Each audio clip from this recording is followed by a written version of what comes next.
સ્વાધ્યાય ટીવી.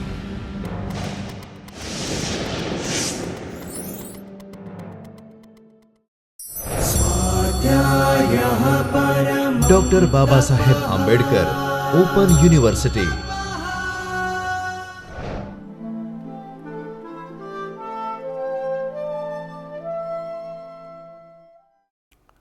નમસ્તે મિત્રો, અગાઉના વ્યાખ્યાનમાં આપણે ધંધાકીય સંગઠનના ભાગીદારી સ્વરૂપની લાક્ષણિકતાઓ અને એ વિશે વિગતવાર વર્ગીકરણ વિશે માહિતી મેળવી હતી.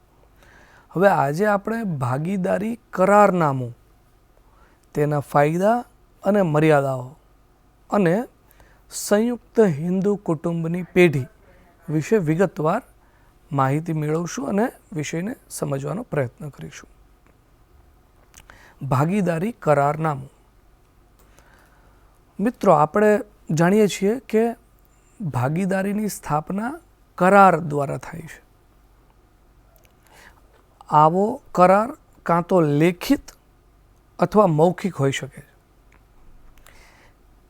ગેરસમજ અને બિનજરૂરી મુકદ્દમાને અટકાવવા હંમેશા લેખિત કરારો હિતાવહ છે. જ્યારે લેખિત કરાર પર જરૂરી સ્ટેમ્પ લગાડેલ અને નોંધાયેલ હોય ત્યારે તેને ભાગીદારી કરારનામું કહેવાય. નોંધણી બાદ દરેક ભાગીદારને ભાગીદારી કરારનામાની નકલ આપવામાં આવે છે. સામાન્ય રીતે ભાગીદારી કરારનામામાં કઈ કઈ વિગતો દર્શાવવામાં આવે છે તે આપણે જોઈએ. તો પહેલી વિગત, એમાં પેઢીનું નામ દર્શાવવામાં આવે. બીજી વિગત, ચલાવવાના ધંધાનું સ્વરૂપ, કયા ધંધાનું સ્વરૂપ, કેવો ધંધો ચલાવવાનો છે તેનું સ્વરૂપ. ત્રીજી વિગત, ભાગીદારોના નામ, કેટલા કેટલા ભાગીદારો છે એ બધાના નામ આવે એમાં. ચોથું, જ્યાં ધંધો ચલાવવાનો હોય તે સ્થળ અને શહેરનું નામ. ચોથામાં જ્યાં ધંધો ચલાવવાનો છે તે જગ્યા, તે સ્થળ અને શહેરનું નામ. પાંચમી વિગત શું હશે? દરેક ભાગીદારે લાવવાની મૂડીનું પ્રમાણ. કયો ભાગીદાર કેટલી મૂડી લાવવાનો છે તે મૂડીનું પ્રમાણ તેમાં દર્શાવવામાં આવે છે. છઠ્ઠી વિગત, દરેક ભાગીદારના નફા અને નુકસાનની વહેંચણીનું પ્રમાણ. અહીં એ પણ દર્શાવી દેવામાં આવે છે કે કેટલો નફો કયા ભાગીદારનો છે અને કેટલું નુકસાન કયા ભાગીદારનું છે, એનું પ્રમાણ વહેંચવામાં આવે છે અને એ વિગત પણ આપણે ભાગીદારી કરારનામામાં દર્શાવીએ છીએ. સાતમું, ભાગીદારોની લોન અને પેશગી ઉપાડ, પેશગી તથા તેના પર ચૂકવવાનું વ્યાજ. ભાગીદારોને કોઈ લોન લેવાની હોય કે તેને પેશગી ઉપાડવાની હોય તો તેના પર કેટલા ટકા એને વ્યાજ ચૂકવવું પડશે તેનો વ્યાજની માહિતી પણ, વિગત પણ એમાં દર્શાવવામાં આવે છે. આઠમી વિગત, દરેક ભાગીદારના ઉપાડની રકમ અને તેના પરનો વ્યાજનો દર. દરેક ભાગીદારના ઉપાડની રકમ અને તેના પર વ્યાજ દરનો. નવમી વિગત એવી છે કે મૂડી પર વ્યાજનો દર. જે ભાગીદાર જેટલી મૂડી ધંધામાં રોકે છે તો તેની પર એને કેટલો વ્યાજનો દર મળશે એ પણ આમાં દર્શાવવામાં આવે છે. 10મું છે ભાગીદારોની ફરજો, સત્તાઓ અને જવાબદારીઓ. બહુ જરૂરી છે. ભાગીદારોની કેટલી ફરજો છે, કેટલી એની સત્તાઓ છે અને કેટલી જવાબદારીઓ છે. આ ત્રણેય વસ્તુ પણ એમાં દર્શાવવામાં આવે છે.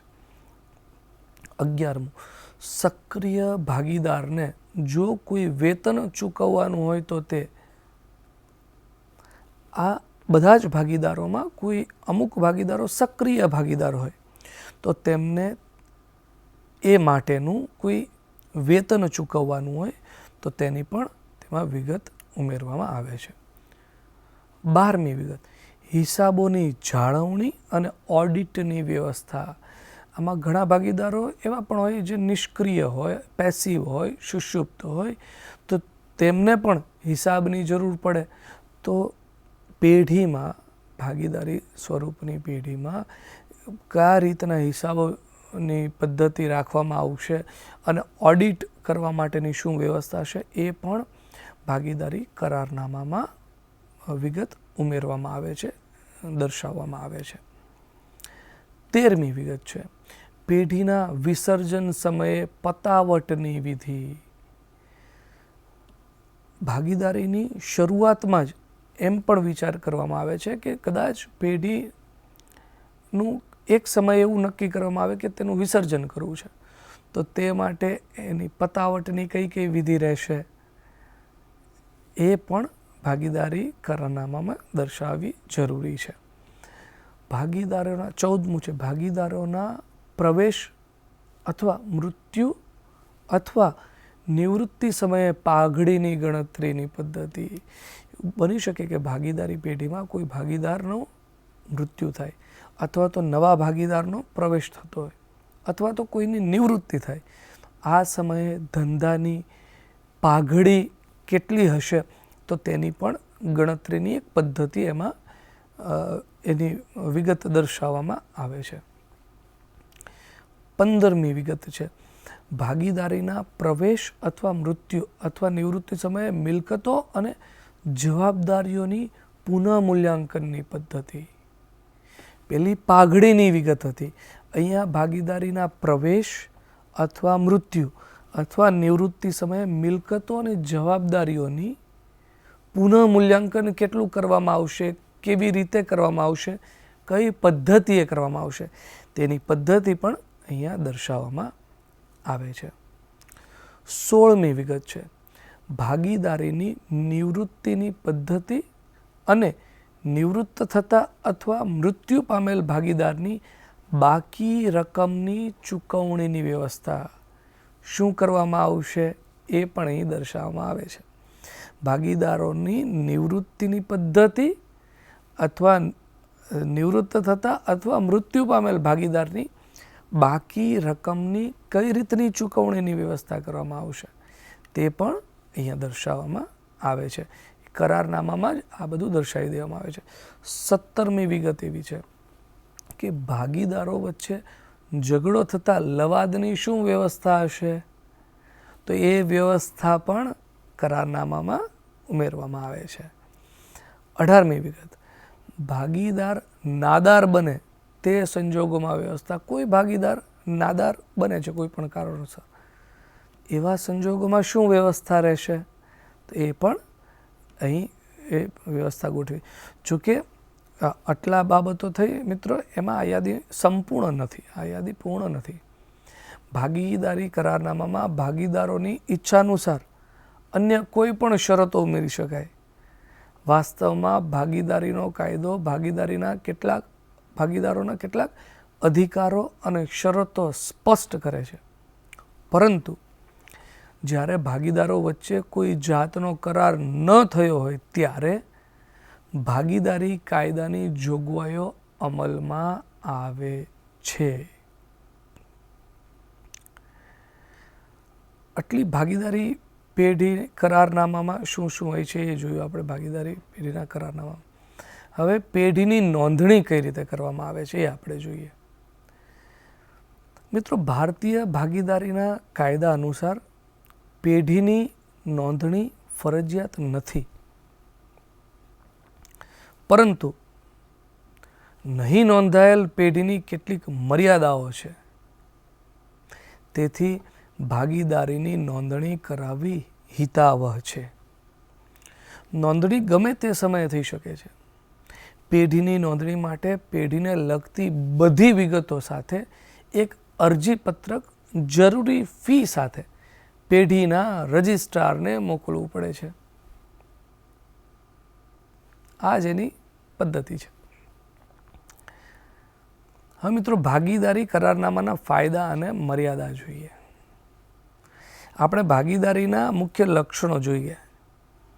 હવે આ બાબત આપણે સંગઠનના આ સ્વરૂપના એટલે કે ભાગીદારી કરારનામાના ફાયદા અને મર્યાદા ઓળખવામાં આપણને મદદરૂપ થશે, જેથી એની માહિતી આપણને ઘણી બધી ઉપયોગી થશે. સૌથી પહેલાં આપણે ફાયદાથી શરૂઆત કરીએ. ભાગીદારી કરારનામા સરળ સ્થાપના, પેઢીની સરળ સ્થાપના છે ભાઈ. ભાગીદારી પેઢીની સ્થાપના જો કે વૈયક્તિક માલિકીની જેમ સરળ નથી, છતાં કંપનીની તુલનામાં તે બહુ ઓછી મુશ્કેલ છે. ભાગીદારી એટલે ધંધો કરવા સંમત ભાગીદારો એકઠા થાય છે અને ભાગીદારી કરારનામું તૈયાર કરે છે અને તેના પર સહી કરે છે. તે પછી ભાગીદારી સ્થાપનાને નિયંત્રિત કરતા કોઈ ગૂંચવણ ભર્યા એના ફાયદાઓ નથી. બરોબર છે. વધુ મૂડી ઉપલબ્ધ થાય છે. વૈયક્તિક માલિકીથી વિરુદ્ધ ભાગીદારી પેઢીઓના 2 કે તેથી વધુ ભાગીદારો હોય છે. તેથી ભાગીદારી પેઢીએ તેના ભંડોળના પ્રાપ્તિ સ્થાન તરીકે એક વ્યક્તિ પર આધાર રાખવો પડતો નથી. ભાગીદારોની વધારાની નાણાકીય સદ્ધરતાને આધારે પેઢીની નાણાં ઉછીના લેવાની શક્તિમાં વધારો થાય છે. બહુ સરસ વાત છે. ઉછીના લેવાની એની શક્તિમાં એનો વધારો થાય છે. ત્રીજો ફાયદો, વિવિધ કૌશલ્ય અને નિપુણતા વધુ હોય છે. આમાં ભાગીદારમાં નિર્ણય પ્રક્રિયામાં વધુ વ્યક્તિઓ સંકળાયેલ છે, કારણ કે તેમાં વધુ માલિકો હોય છે. આદર્શ ભાગીદારી એકબીજાને પૂરક ભાગીદારોને એકઠા કરે છે, નહીં કે એક સરખી પાર્શ્વભૂમિકા અને અનુભવ ધરાવતા ભાગીદારોને. એક ભાગીદાર ઉત્પાદનમાં વિશિષ્ટતા ધરાવતો હોય છે, તો બીજો માર્કેટિંગમાં અને ત્રીજો એકાઉન્ટમાં. આ હોઈ શકે છે. આ બધા ભાગીદારોના સંયુક્ત નિર્ણયો વ્યક્તિગત નિર્ણયોની સરખામણીમાં ઘણીવાર શ્રેષ્ઠ નિર્ણયો તરફ દોરી જાય છે. ચોથો ફાયદો પરિવર્તનશીલતા છે. વૈયક્તિક માલિકીની જેમ ભાગીદારોનો ધંધો ભાગીદારોની પોતાની માલિકીનો હોય અને તેમના દ્વારા ચલાવવામાં આવે છે. તેઓ સરળતાથી બદલાતી જતી પરિસ્થિતિને સમજી શકે છે અને ઝડપથી તે અનુસાર જરૂરી ફેરફારો કરે છે. ગુપ્તતા મિત્રો, 5મો ફાયદો છે ગુપ્તતા છે. ભાગીદારી પેઢીમાં અમુક પ્રમાણમાં ગુપ્તતા જાળવી શકાય છે, કારણ કે પેઢીના હિસાબો જાહેર કરવાનું બંધન હોતું નથી. આથી તેની ગુપ્તતા જાળવી શકાય છે. છઠ્ઠો ફાયદો છે, એમાં પ્રબળ રસ હોય છે. ધંધાના નુકસાન અને જોખમો માટે ભાગીદારો જવાબદાર છે. તેથી ધંધાની કામગીરીમાં ભાગીદારો પ્રબળ રસ ધરાવે છે, બહુ જ ઇન્ટરેસ્ટથી એ કામ કરતા હોય છે. 7મો ફાયદો એનું રક્ષણ. મૂળભૂત બાબતોમાં સર્વાનુમતિના નિયમને કારણે બધા ભાગીદારોના અધિકારોનું સંપૂર્ણપણે રક્ષણ થાય છે. જો કોઈ ભાગીદાર પેઢીની કામગીરીથી સંતુષ્ટ હોય તો તે પેઢીના સર્જનની માગણી કરી શકે છે અને ધંધામાંથી છૂટો થઈ શકે છે. 8મું અવિચારી નિર્ણયો પર નિયંત્રણ અને અંકુશ. મિત્રો, ભાગીદારી સામૂહિક ધોરણે ચલાવવામાં આવે છે અને મહત્વના નિર્ણયોમાં બધા ભાગ લે છે. તેથી બેદરકારી ભર્યા અને ઉતાવળિયા નિર્ણયો લઈ લેવાની કે લેવાવાની શક્યતા ઓછી રહે છે. 9મો ફાયદો જોખમનો ફેલાવો એટલે પ્રસાર. પેઢીનું નુકસાન બધા ભાગીદારોમાં વહેંચી લેવામાં આવે છે. તેથી વૈયક્તિક માલિકીની તુલનામાં દરેક ભાગીદારનો નુકસાનનો હિસ્સો ઓછો હોય છે. આ પણ એક એનો ફાયદો છે. મિત્રો, હવે ફાયદા પછી એની મર્યાદાઓ થોડી જોઈ લઈએ. પહેલી મર્યાદા, મર્યાદિત મૂડી હોય છે. મહત્તમ ભાગીદારોની સંખ્યા પર મર્યાદા હોવાથી બેન્કિંગ સિવાયની પેઢીઓમાં 20 અને બેન્કિંગ પેઢીઓમાં 10 એટલી હોય છે. જોઈન્ટ સ્ટોક કંપનીની તુલનામાં ભાગીદારી પેઢીઓની મૂડી એકત્રિત કરવાની શક્તિ મર્યાદિત છે. જોઈન્ટ સ્ટોક કંપનીની તુલનામાં ભાગીદારી પેઢીની મૂડી એકત્રિત કરવાની શક્તિ સ્વાભાવિકપણે મર્યાદિત છે. બીજું, અમર્યાદ જવાબદારી.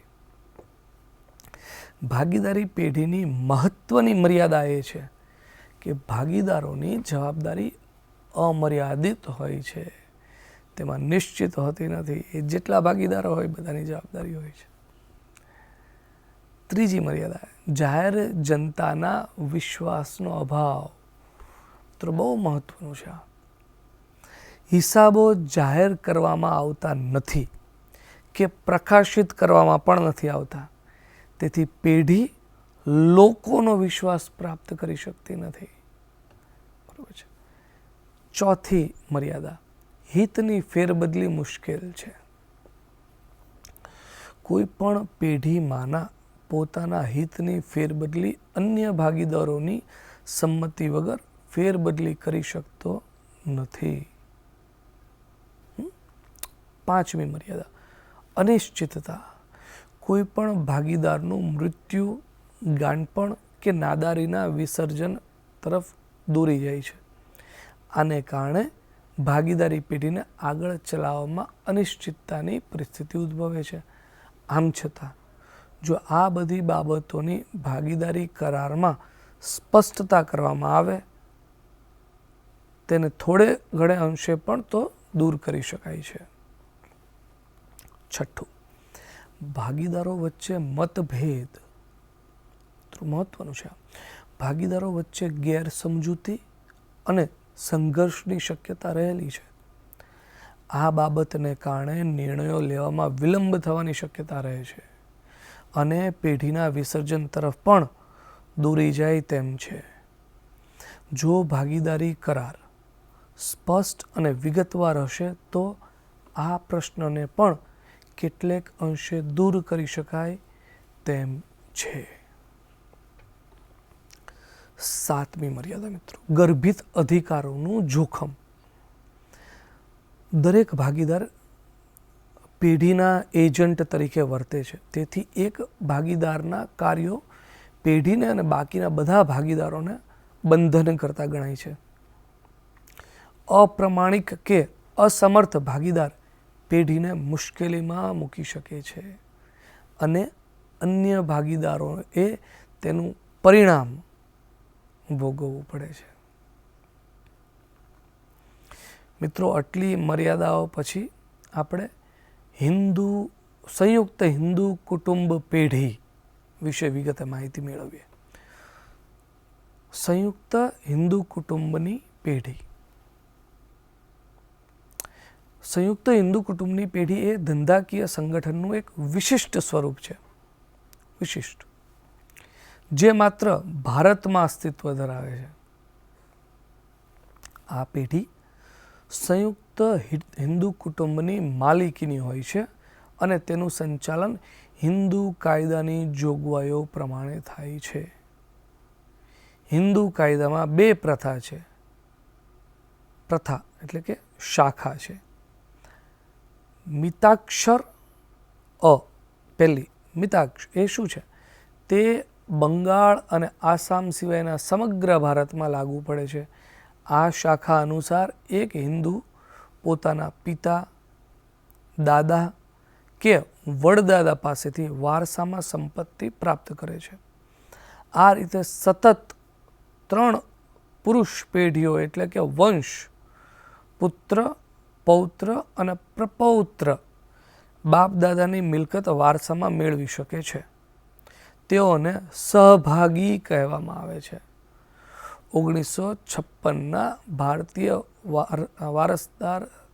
વારસા ધારાએ ભાગીદારી હિતના ક્ષેત્રને વિચાર્યું છે. હવે મૃત્યુ પામેલ બાદ સહભાગીના સ્ત્રી વંશજ અથવા સ્ત્રી વંશજના માધ્યમ દ્વારા પુરુષ સંબંધીઓને પણ એમાં ભાગ મળી શકે છે. આ પહેલી વાત. હવે દાય ભાગ એ શું છે? તે દાય ભાગ એ બંગાળ અને આસામને લાગુ પડે છે. આ મુજબ પિતાના મૃત્યુ બાદ ફક્ત પુરુષ વારસદારો જ સભ્ય બને છે. હિન્દુ કાયદા પ્રમાણે ધંધો એ વારસામાં આપી શકાય તેવી મિલકત છે. હિન્દુના મૃત્યુ પછી ધંધા પર બધા સહભાગીદારોની સંયુક્ત માલિકી ગણાય છે. સહભાગીદારો પૈકી સૌથી મોટી વયની વ્યક્તિ નવો કર્તા બને છે અને તે ધંધાનું સંચાલન કરે છે. જો કોઈ મિલકત અન્ય કોઈ સંબંધી મારફતે વારસામાં મળે અથવા વ્યક્તિગત સાધનો દ્વારા પ્રાપ્ત કરવામાં આવે તો આવી મિલકત વ્યક્તિગત મિલકત ગણાય છે અને તે વડીલોપાર્જિત મિલકત કરતાં અલગ ગણાય છે. સંયુક્ત હિન્દુ કુટુંબ પેઢીના મહત્વના લક્ષણો ક્યાં ક્યાં છે તે આપણે જોઈએ. સંયુક્ત હિન્દુ કુટુંબ પેઢીના મહત્વના લક્ષણોમાં પહેલું, કુટુંબની વડીલ વ્યક્તિ જેને કર્તા કહે છે તેના દ્વારા ધંધાનું સંચાલન થાય છે. અન્ય સભ્યોને પેઢીના સંચાલનમાં ભાગ લેવાનો અધિકાર નથી. ફક્ત વડીલ હોય એ જ એમાં ભાગ લે છે. બીજું, અન્ય સભ્યો કર્તાની સત્તાને પડકારી શકતા નથી. તેમની પાસે એકમાત્ર ઉપાય છે પરસ્પર કરાર દ્વારા કુટુંબનું વિસર્જન કરવાનો. ત્રીજી, કર્તાને ધંધા માટે નાણાં ભંડોળ ઉછીના મેળવવાનો અધિકાર છે. કર્તાને ધંધા માટે નાણાં ભંડોળ ઉછીના મેળવવાનો અધિકાર છે. કર્તાની જવાબદારી અમર્યાદિત હોય છે, જ્યારે અન્ય સહભાગીઓ તેમના ધંધાના ભાગ પૂરતા જવાબદાર ગણાય છે. ચોથું, જો કર્તા ધંધાના ભંડોળની ઉચાપત કરી હોય તો તેને અન્ય સહભાગીઓને સંયુક્ત મિલકતમાંના તેમના હિસ્સા જેટલું નુકસાન ભરપાઈ કરી આપવું પડે છે. પાંચમું, કુટુંબના કોઈ પણ સભ્યના મૃત્યુથી ધંધા કે કુટુંબનું વિસર્જન થતું નથી. છઠ્ઠું, પરસ્પરના કરાર દ્વારા સંયુક્ત હિન્દુ કુટુંબ પેઢીનું વિસર્જન કરાવી શકાય છે. સંયુક્ત કુટુંબ પેઢી અને ભાગીદારી પેઢી વચ્ચેના તફાવતને આપણે નોંધ લેવી જોઈએ. સંયુક્ત હિન્દુ કુટુંબ પેઢી એ હિન્દુ કાયદાની કામગીરીનું પરિણામ છે. કોઈ ધંધાને સંયુક્ત હિન્દુ કુટુંબ પેઢી એ હિન્દુ કાયદાની કામગીરીનું પરિણામ છે. કોઈ ધંધાને હિન્દુ સંયુક્ત કુટુંબ પેઢીના ધંધામાં ફેરફાર માટે કોઈ જાતનો બૌદ્ધિક કરાર કરવો જરૂરી નથી. કુટુંબના સભ્યો આપોઆપ સહભાગી બની જાય છે. ફક્ત કર્તા જ સંચાલનમાં હિસ્સો લઈ શકે છે. કર્તાની જવાબદારી અમર્યાદિત છે, પરંતુ અન્ય સહભાગીઓની જવાબદારી તેમના ધંધાના હિસ્સા પૂરતી મર્યાદિત હોય છે. હિન્દુ કાયદાની જોગવાઈઓ મુજબ સહભાગીઓના અધિકારો, ફરજો અને જવાબદારીઓનું સંચાલન થાય છે. ભાગીદારી એ વ્યક્તિઓ વચ્ચેના કરારનું પરિણામ છે, જેઓ વચ્ચે લોહીનો સંબંધ હોવો જરૂરી નથી. દરેક ભાગીદારને ધંધાના સંચાલનમાં ભાગ લેવાનો અધિકાર છે. દરેક ભાગીદારની જવાબદારી અમર્યાદિત હોય છે.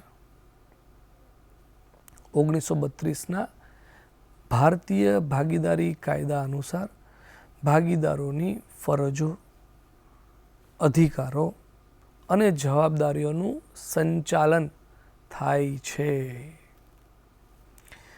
આમ મિત્રો, આજના વ્યાખ્યાનમાં આપણે ભાગીદારી કરારનામું, તેના ફાયદાઓ જોયા, મર્યાદાઓ જોઈ. એ ઉપરાંત આપણે સંયુક્ત હિન્દુ કુટુંબ પેઢી વિશે વિગતવાર માહિતી મેળવી. આજના વિષયને આપણે સમજવાનો પ્રયત્ન કર્યો છે. મને એવું લાગે છે કે ઘણા અંશે આપણે એમાં સફળ થયા છીએ. હવે પછીના વ્યાખ્યાનમાં આપણે સંગઠનનું કંપની સ્વરૂપ, તેના લક્ષણો, કંપનીનું વર્ગીકરણ અને તેના ફાયદા અને મર્યાદા વિશે વિગતવાર માહિતી મેળવશું અને વિષયને સ્પષ્ટ કરવાનો પ્રયત્ન કરીશું, વિષયને સમજવાનો પ્રયત્ન કરીશું. ત્યાં સુધી રજા આપો.